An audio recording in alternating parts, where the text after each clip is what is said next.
Hello guys, I am an architect, Architecture Ahmed, and you are watching my YouTube channel Architecture Opinion presented by Pop Arch Designs।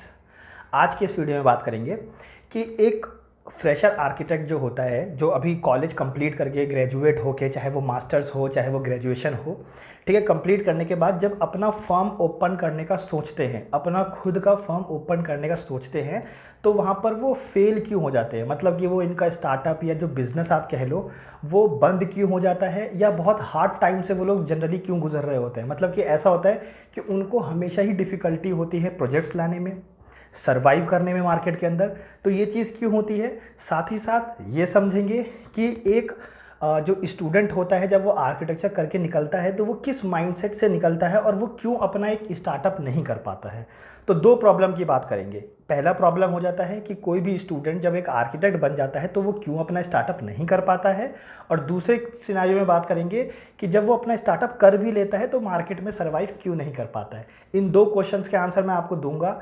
Video को start करने से पहले कुछ अपने बारे में बता दूं कि इसका मैं रेफरेंस कहाँ से ले रहा हूँ या कहाँ से इसकी केस स्टडी कर रहा हूँ। सबसे पहली बात कि मैं खुद एक ग्रोइंग स्टेज में हूँ, क्लियर कर दूँ इस चीज़ को, ठीक है। सेकंड थिंग मैं यहाँ पे बताना चाहूँगा कि मेरे खुद के कुछ कलीग्स हैं, मेरे खुद के कुछ फ्रेंड्स के बड़े उनके एल्डर सिस्टर और ब्रदर हैं जिन्होंने अपना स्टार्टअप किया है, जो बहुत एक अच्छे यूनिवर्सिटी से बिलोंग करते हैं। उन्होंने अपना स्टार्टअप किया है तो कुछ सर्वाइव कर रहे हैं मार्केट में बहुत अच्छे से, और कुछ जो है मतलब इतना है कि अभी उन पे लीगल एक्शंस भी चल रहे हैं। लीगल एक्शन मतलब पुलिस केस भी हो रखा है, एक पर हो रखा है। बट हाँ, मैं इन्हीं लोग का रेफरेंस देना आपको चाहूँगा और बताऊँगा इस पूरी ही वीडियो में, इसके ही अकॉर्डिंग। मैं यहाँ पे किसी का नाम नहीं लूँगा, बट हाँ इसी का ही पूरा इम्प्लीमेंटेशन मैं आपको बताऊँगा कि क्यों ये सारी चीज़ें होती हैं और क्यों हमारे लिए हार्ड होता जा रहा है इस कैरियर में सर्वाइव करना, ठीक है। तो वीडियो को लास्ट तक जरूर देखिएगा, बहुत ही इंफॉर्मेटिव वीडियो होने वाली है क्योंकि ऑन ग्राउंड रियलिटी बताऊंगा मैं आपको इस वीडियो में। सबसे पहला क्वेश्चन यहाँ पर आता है कि एक स्टूडेंट का माइंडसेट क्या होता है, अपना फर्म क्यों नहीं वो ओपन करता है। सबसे पहला यहाँ पर lack of confidence. Lack of confidence का मतलब आ जाता है कि भाई उसको अपने ऊपर कॉन्फिडेंस कम है। सेकंड थिंग कि यहाँ पर उसको लोग ज़्यादा बोलते हैं, जो इस फील्ड में पहले से एक्सपर्ट बैठे हैं, वो इनको ये बताते हैं कि अभी तो आपको ये डिटेलिंग बनानी नहीं आती है, अभी तो आपको आर्किटेक्चर के बारे में ये नहीं पता है, अभी तो ये नहीं पता, अभी तो ये नहीं पता, अभी तो ये नहीं पता। तो वो उसके जो कॉन्फिडेंस लेवल होता है उसको और गिरा देते हैं, ठीक है। या तो किसी का कॉन्फिडेंस लेवल ज़्यादा है, हाई है, ठीक है, तो गिरा देंगे, या किसी का पहले से ही नहीं है और गिरा दिए, ठीक है। तो उनको और ज़्यादा रीजंस मिल जाते हैं, एक्सक्यूजेस मिल जाते हैं कि हाँ अब तो फर्म ओपन करना ही नहीं है और डायरेक्ट प्राइवेट जॉब या फिर गवर्नमेंट जॉब की तरफ स्विच करना है मुझे, या फिर मुझे मास्टर्स कर लेना है, ठीक है। तो वो और ज़्यादा एक्सक्यूज देके और स्ट्रांग बना लेते हैं अपने बिलीफ को कि मैं तो सही सोचा था, मुझे तो अभी चीज़ें आती ही नहीं है। तो यहाँ पर मैं आपको क्लियर कर दूं कि सबसे पहली बात ये मान के चलो, इस दुनिया में कोई भी इंसान परफेक्ट नहीं है। हर कोई एक इनिशियल स्टेज से सीखता है, ठीक है। बस आप इतना याद रखो कि आपने आर्किटेक्चर कंप्लीट किया है, मतलब कि आप इसकी एक बेसिक नॉलेज ले चुके हो, मतलब कि अब आप एक सर्वाइव में एक रेडी फिट मार्केट हो, मतलब कि मार्केट में उतर सकते हो एटलीस्ट। अब इस आर्किटेक्चर के मार्केट में तो आप उतर सकते हो, ठीक है। नॉलेज बहुत कम होगी या कम होगी या एवरेज होगी, ठीक है, लेकिन आप उतर सकते हो, क्लाइंट्स की नीड को पूरा कर सकते हो और क्लाइंट की नीड के अकॉर्डिंग उनको सर्विस देके इनकम जनरेट कर सकते हो। तो यहाँ पर सबसे पहला तो आ जाता है लैक ऑफ कॉन्फिडेंस। दूसरा आ जाता है कि वो किसी से सुन लेते हैं, मतलब अगेन दूसरों की बातों में आना, ठीक है। तीसरा जो मेन रीज़न आ जाता है वो आ जाता है कि एक आर्किटेक्चर स्टूडेंट हमेशा एक एकेडमिक्स में ध्यान देता है, लेकिन उसको ये नहीं पता होता है academics is totally different from marketing. क्यों डिफरेंट होता है, मैं आपको यहाँ पर एक एग्जांपल देता हूँ आपसे रिलेट करवा के।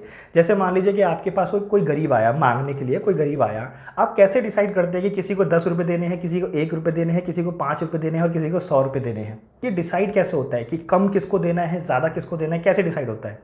तो देखो यहाँ पर सबसे बड़ा सीन समझो, आपको उस गरीब के स्किल से मतलब नहीं है कि उसका स्किल्स क्या है, उसका माइंडसेट क्या है, उसका बैकग्राउंड क्या है, वो कहाँ से आया है, वो सच बोल रहा है या झूठ बोल रहा है, नहीं। मेन है उसके मार्केटिंग का पर्पज़।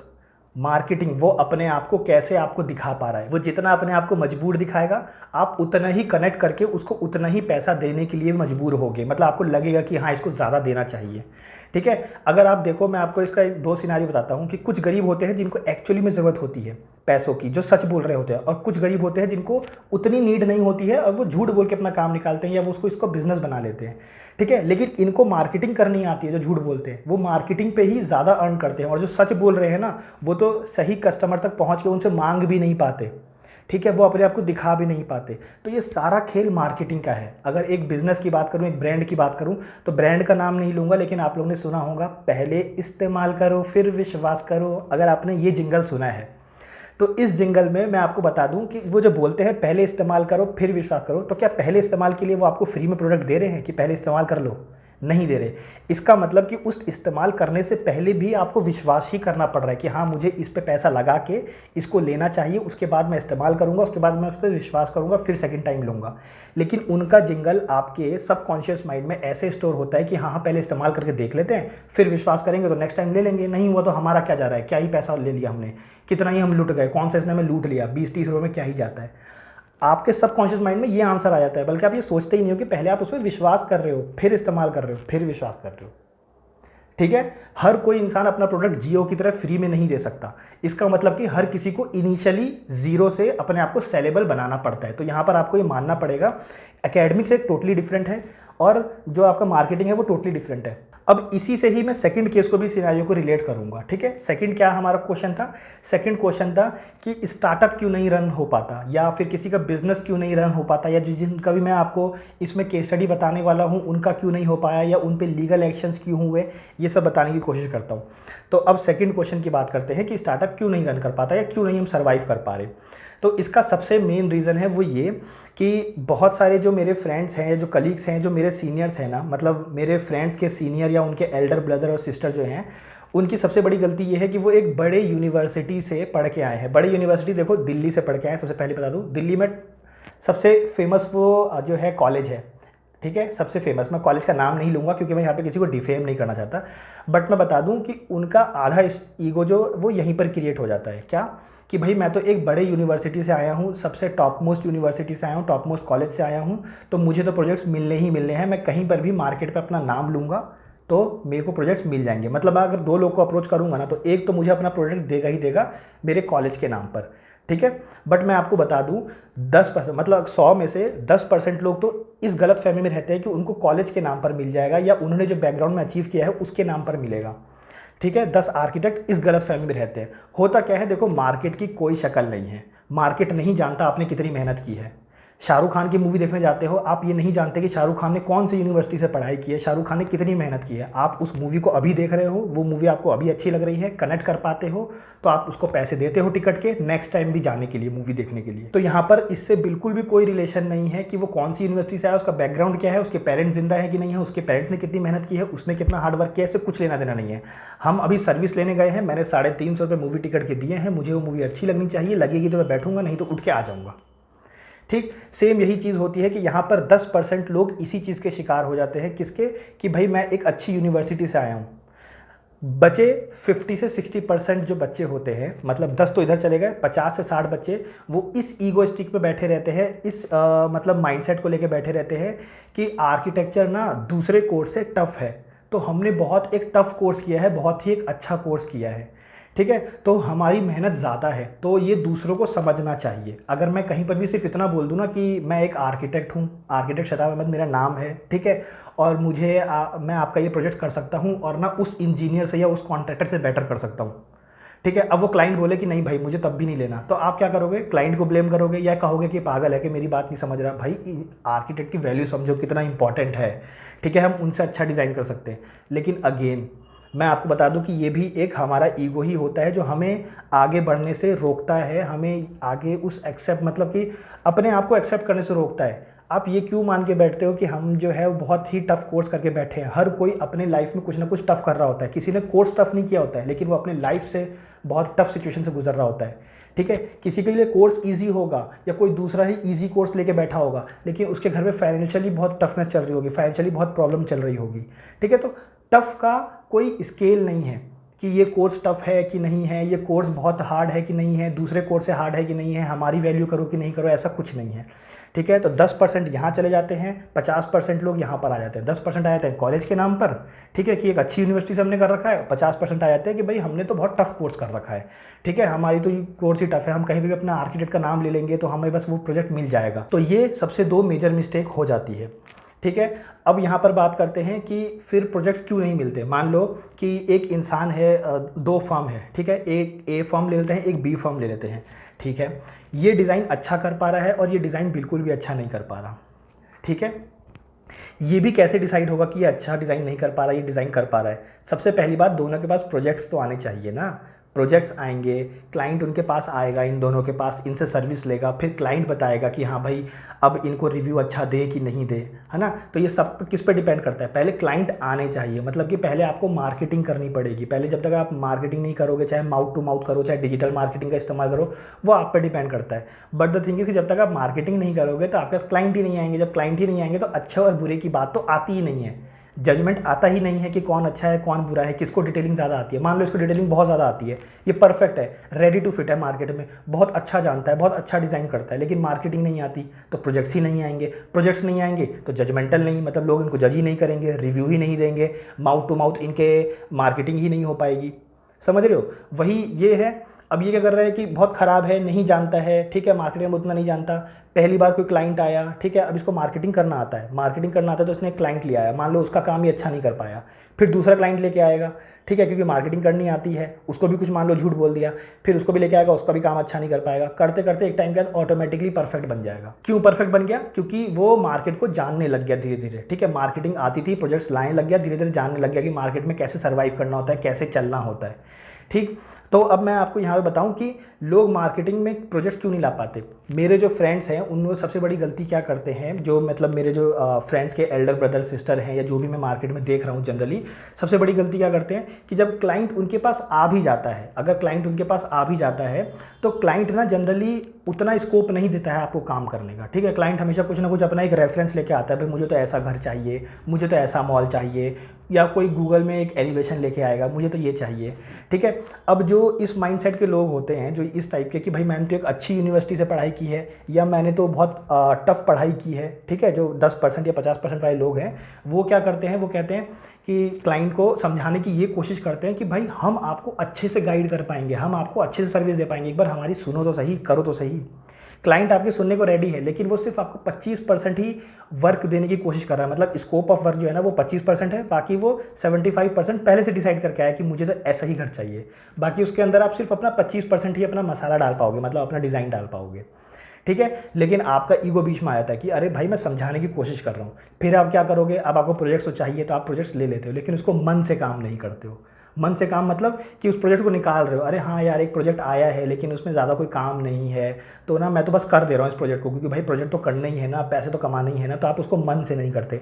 आप उसको जो वैल्यू दे सकते थे ना उस 25% के अंदर भी, मतलब जो आपका 25% स्कोप ऑफ वर्क था, उसको भी आप रहा कहाँ ख़त्म कर देते हो, ठीक है। और उस क्लाइंट को यही लग जाता है कि सारा काम तो उसी ने किया है, और वो फिर आपसे काम लेके चला जाता है, और वो आगे जाके भी यही बोलता है कि अरे यार सारा काम तो अल्टीमेटली मेरा ही था, मतलब मैंने आर्किटेक्ट को हायर किया था लेकिन मुझे तो लगता है सारा काम मैंने ही किया है, ठीक है, क्योंकि डिज़ाइन तो मैंने ही पहले ही पकड़ा दिया उसको, ये गलती बता दी, वो चीज़ बता दी, ये बता दिया, तो क्लाइंट अपने आप को सुपीरियर समझने लग जाता है, और आप अपने आप को सुपीरियर मान के बैठे हो पहले से, तो आप प्रोजेक्ट अगर आ भी रहे हैं तो भी उसको मन से नहीं कर रहे, या फिर प्रोजेक्ट्स को ले ही नहीं रहे, क्यों? क्योंकि मेरा स्कोप ऑफ वर्क नहीं है। अब दूसरे फैक्टर की बात करते हैं। दूसरा फैक्टर यहाँ पर ये आ जाता है कि मान लो कि आप क्या करते हो ना, इनिशियली आप ये सोचते हो कि जब कोई आपको ये सिखाता है ना कि प्रोजेक्ट्स को नो बोलना सीखो, मतलब अपने स्टैंडर्ड को लेना सीखो और प्रोजेक्ट्स को नो बोलना सीखो। अगर आपको लगता है कि वो आपका स्कोप ऑफ वर्क में नहीं जा रहा है, वो क्लाइंट आपके अकॉर्डिंग नहीं जा रहा है, वो सारी चीज़ें नहीं हो रही हैं, तो आप उसको नो बोलना सीखो। बहुत लोग आपको ये सलाह भी देते होंगे कि नो बोलना सीखो, ठीक है। मैं आपको एक चीज़ बताऊँ, नो बोलना कब सीखना होता है, पहले ये सीखो। शुरू में नो बोलना नहीं, देखो हर चीज़ को सीखना ज़रूरी है, लेकिन कब इंप्लीमेंट करना है वो मोस्ट इंपॉर्टेंट है। नो बोलना सीखो, प्रोजेक्ट्स को मना करना सीखो अगर वो आपके काम का नहीं लग रहा है, ऐसा नहीं लग रहा है कि वो आपके लिए आने वाला है, ठीक है। लेकिन कब? जब पहले आप मार्केट को जान लो। अभी तो आप मार्केट को जानना स्टार्ट कर रहे हो। जब किसी मार्केट को जानना स्टार्ट करते हो ना, तब जजमेंटल मत बनो। मतलब कि नो बोलना उनके लिए सही है जो मार्केट को बहुत अच्छे से जानते हैं, जो जानते हैं कि मार्केट में ये चीज़ें हैं, और अगर उनके पास कोई ऐसा क्लाइंट आ रहा है जो उनके मतलब का काम नहीं है तो वो नो बोल सकते हैं, क्योंकि वो मार्केट को बहुत अच्छे से जानते हैं। वो जानते हैं कि अगर ये चला भी जाएगा तो दूसरा आ जाएगा। वो जानते हैं कि प्रोजेक्ट्स कैसे होते हैं, वो जानते हैं कि प्रोजेक्ट्स को कैसे लाया जाता है। लेकिन आप तो अभी प्रोजेक्ट्स लाना सीख रहे हो, आप तो मार्केटिंग सीख रहे हो, आप तो डिटेलिंग सीख रहे हो, आप तो बिजनेस चलाना सीख रहे हो, आप तो सर्वाइव करना ही सीख रहे हो। आप लोग नो बोलोगे तो सर्वाइवल रेट ही कम हो जाएगा, ठीक है। तो यहाँ पर ना अपना निश अभी से डिसाइड मत करो कि मुझे तो रेसिडेंशियल प्रोजेक्ट की तरफ जाना है, छोटे कॉम्प्लेक्स नहीं करूँगा, छोटे दुकान नहीं करूँगा, बड़े दुकान नहीं करूँगा, या ये चीज़ें बिल्कुल भी नहीं। ठीक है, आपको क्या करना है, इनिशियली आप प्रोजेक्ट्स ले लो, लेकिन हाँ एकदम ये भी डिसाइड रखो कि एक स्टैंडर्ड ऑफ वर्क ही होना चाहिए, जो लगना चाहिए कि आर्किटेक्ट का ही काम है, किसी दूसरे के छोटे प्रोजेक्ट्स मत लो। ठीक है, कुछ कुछ होते हैं जो कॉन्ट्रैक्टर के काम लेके बोलते हैं कि हाँ मैंने आर्किटेक्चर का काम ले लिया है, मेरे को तो क्लाइंट मिल गया है। ठीक है, उससे आपका कोई भी ना ही उससे आपको कोई बेनिफिट होगा, क्योंकि ना ही उससे मार्केटिंग होगी, ना ही आपको रिव्यूज़ अच्छे मिलने वाले हैं, और ना ही उससे आपको कुछ सीखने को मिलेगा। बस वो ये होगा कि हाँ आपने किसी का काम कर दिया, मान लो किसी इंजीनियर का काम उठा लिया या कॉन्ट्रैक्टर का काम उठा लिया कि पीओपी का काम करवाना है, उसके अंदर किसी फॉल सीलिंग में पीओपी का काम करवाना है। ठीक है, तो उससे कोई भी आपको बेनिफिट इनिशियली नहीं होने वाला, ना ही उससे आपके माउथ टू माउथ स्प्रेड होने वाला है, आपकी मार्केटिंग होने वाली है, ना ही उसमें आपका स्किल्स दिखने वाले हैं, उसमें ऐसा जनरली कुछ नहीं होने वाला है। ठीक है, तो हमेशा कोशिश करो आर्किटेक्चर वर्क लेने की, लेकिन आर्किटेक्चर वर्क में इनिशियली जो है वो निश मत डिसाइड करो कि मुझे रेसिडेंशियल प्रोजेक्ट लेने हैं, छोटे दुकान नहीं लेने हैं, और क्या कहते हैं कॉम्प्लेक्स नहीं लेने हैं, हॉस्पिटल नहीं लेने, इंस्टीट्यूशनल प्रोजेक्ट्स नहीं लेने, ये सब निश डिसाइड मत करो। ठीक है, इनिशियली सबसे पहले आप जितने प्रोजेक्ट्स आ रहे हैं उनको करो, उसके अंदर आपका स्टैंडर्ड होना चाहिए, तो स्टैंडर्ड तो आप मिनिमम स्टैंडर्ड सेट करके रखो। ये नहीं कि आप इसकी तरफ स्विच कर जाओगे, छोटे छोटे प्रोजेक्ट्स एकदम लो ग्रेड प्रोजेक्ट उठाने स्टार्ट कर दो जिससे कि फ्यूचर कोई स्कोप नहीं है उसका। ठीक है, तो हमेशा स्टैंडर्ड तो मिनिमम सेट रखो, लेकिन उसमें भी अपने निश को नो बोलना मत सीखो कि हाँ मैं तो बस अपनी ही निश में काम करूँगा। तो उसमें क्या है कि जब एक टाइम के बाद 5 साल 4 साल या 3 साल के बाद जब आप एक इतने सेट्स ऑफ अमाउंट के जो प्रोजेक्ट्स कर चुके होगे ना, उसके बाद आप डिसाइड कर सकते हो कि मुझे जो है जनरली पसंद है सिर्फ रेसिडेंशियल स्पेसेस को बनाना, मुझे क्लाइंट के स्पेसेस को समझना, उनके दिमाग के थॉट को समझ के एक घर डिज़ाइन करने में, प्लान करने में बड़ा अच्छा लगता है। किसी को हो सकता है समझ में आए कि नहीं यार मुझे तो घर ही नहीं समझ में आ रहा है, मुझे तो लैंडस्केप डिज़ाइन करने में बड़ा मज़ा आ रहा है, क्योंकि मुझे लगता है कहीं ना कहीं मुझे जो है वो फ्लोरा एंड फौना की ज़्यादा नॉलेज है ना, तो वो उनकी तरफ स्विच कर जाते हैं। किसी को लगता है कि नहीं यार मुझे लगता है ना कि सस्टेनेबल की तरफ जाना चाहिए, बहुत बना लिए सारे प्रोजेक्ट्स, लेकिन एक जो मैंने सस्टेनेबल प्रोजेक्ट किया ना 5 साल के अंदर, उसने मेरा दिल खुश कर दिया। तब आप स्विच कर सकते हो, तब आप अपने निश की तरफ जा सकते हो और अपने पूरे उस आर्किटेक्चर फर्म को ना उस पर्टिकुलर निश में एक्सपर्टीज़ दिलवा सकते हो। ठीक है, तो इनिशियली ये नहीं करना है आपको, ईगो नहीं रखना है आपको। प्रोजेक्ट्स आ रहे हैं और उसमें आपका स्कोप ऑफ वर्क कम दिख रहा है तो करो, स्कोप ऑफ वर्क कम दिख रहा है ये समझना। ठीक है, स्कोप ऑफ, जैसे मान लो जो मैंने आपको एग्जांपल दिया कि 25% वो क्लाइंट आपको छूट दे रहा है करने की, बाकी 75% वो अपना मन बना के आया है, तो इनिशियली वो आपको इतना ही वैल्यू नहीं देगा। आपको वैल्यू कब देगा, आपको वैल्यू तब देगा जब आपका मार्केट में नाम हो जाएगा ना, तब वो ऑटोमेटिकली जब अपना प्रोजेक्ट्स लेके आएगा तो वो समझ जाएगा कि भाई मैंने आपको दे दिया है तो आपके ही अकॉर्डिंग इस प्रोजेक्ट में होने वाला है, मतलब इस प्रोजेक्ट में आप अपनी ही चलाओगे। ठीक है, मतलब एक आर्किटेक्ट अपनी ही चलाएगा। जैसे कि ज़ाहा हदीद की अगर आप बिल्डिंग देखोगे तो जो भी क्लाइंट उनको अप्रोच करता है उनको पता होता है कि ज़ाहा हदीद अपनी करने वाली है, यहाँ पर हमारी नहीं सुनेंगी, मतलब हमें बस उनको प्रोजेक्ट लाके दे देना है और वो उसको एक आइकॉनिक बिल्डिंग में बना ही देंगी। वो पता चल जाता है क्योंकि वो मार्केट में अब नोन हो चुकी है। लेकिन इनिशियली हमें उस पर नहीं जाना है कि इनिशियली हमारा स्कोप कम दिख रहा है उस काम में तो हम नहीं करेंगे उस काम को, या करेंगे तो मन से नहीं करेंगे। तो आई होप गाइस कि मैंने आपको इस वीडियो में क्लैरिटी देने की कोशिश की होगी। और यहाँ पर मैं देखो ऐसा नहीं है कि अपने फ्रेंड्स के वो बताऊँ कि लीगल एक्शंस में क्या हुआ या क्या, बस मेरे को जो मेजर प्रॉब्लम लगी ना वो मैंने सोचा कि आपसे डिस्कस करूं, आपको बताने की कोशिश करूं कि ये मेरे अकॉर्डिंग था कि ये प्रॉब्लम तो मैंने फाइंड आउट की कि हाँ मुझे इनमें दिखता है ये चीज़ें। ठीक है, एटीट्यूड प्रॉब्लम, ईगो प्रॉब्लम, और अगर प्रोजेक्ट्स आ रहे हैं तो मन से नहीं कर रहे, सिर्फ पैसों के लिए कर ले रहे हैं। ठीक है, कि आज भाई पैसों के लिए कर ले, जब तक हमारे मन का प्रोजेक्ट नहीं आएगा जिसमें हमारा 100% स्कोप ऑफ वर्क नहीं होगा तो हम तब तक मन से नहीं करेंगे। तो ये चीज़ें मैंने उनमें देखी हैं, इसलिए मैंने सोचा कि आपसे डिस्कस करूँ। बाकी मैंने माइंडसेट भी बता दिया, क्वेश्चन फर्स्ट का भी आंसर कि जो स्टूडेंट्स हैं वो क्या माइंडसेट लेके आ रहे हैं कि या तो उनके लैक ऑफ कॉन्फिडेंस है, ठीक है, या फिर वो किसी एक्सपर्टीज़ की सुनते हैं कि उनको कुछ नहीं आ रहा है तो वो वहाँ पर और डर जाते हैं, मतलब अगेन उसको लैक ऑफ कॉन्फिडेंस में ही काउंट करेंगे। या फिर आप मान लो कि आप क्या कर रहे हो कि आप समझ रहे हो कि आप अच्छा डिज़ाइन करते हो इसलिए आपके पास प्रोजेक्ट आ जाने चाहिए, लेकिन आप मार्केटिंग की नॉलेज नहीं ले रहे हो। तो एकेडमिक्स के टाइम पर मार्केटिंग की नॉलेज लो। अगर एकेडमिक्स के टाइम पर नहीं ले रहे हो तो एकेडमिक्स के बाद भी ले रहे हो, मार्केट को सर्वाइव करना है तो मार्केटिंग की नॉलेज, मार्केटिंग करना सीखो, अपने मतलब अपने आप को बेचना सीखो। जैसे कैसे कोई एक गरीब जिसको ज़रूरत नहीं होती पैसे की वो भी आपको अपने आप को इतना मजबूर दिखा के ज़्यादा पैसे ले लेता है, जिसको सही में ज़रूरत होती है वो कम ले पाता है। ठीक है, सारा खेल मार्केटिंग का है। आई होप गाइज कि आपको इस वीडियो में क्लैरिटी मिली होगी और मैंने कुछ एक वैल्यूएबल कंटेंट देने की कोशिश की होगी। एंड गाइज अगर आपको वीडियो अच्छी लगे तो प्लीज़ गाइज वीडियो को लाइक एंड सब्सक्राइब जरूर कीजिएगा। Thank you.